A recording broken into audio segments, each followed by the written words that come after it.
দুই নারীর উপরে যে হামলা হয়েছে ওটা খেতে আমি যতটুকু জানছি ওনারা দুইজন নাকি সিগারেট খেতেছিল এবং কিছু লোক নাকি নামাজ পড়তে যেতেছিল এই সময় ওই ওনারা বাধা দেওয়ায় ওই তাদের উপরে চা ছুঁড়ে মারছে।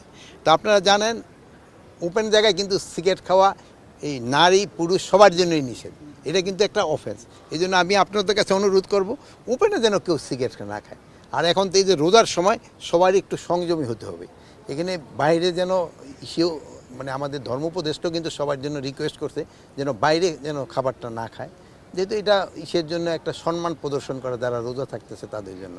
আর একটা আপনাদের কাছ মাধ্যমে আমি অনুরোধ করব যেন জিনিসপত্রের দাম না বাড়ায়।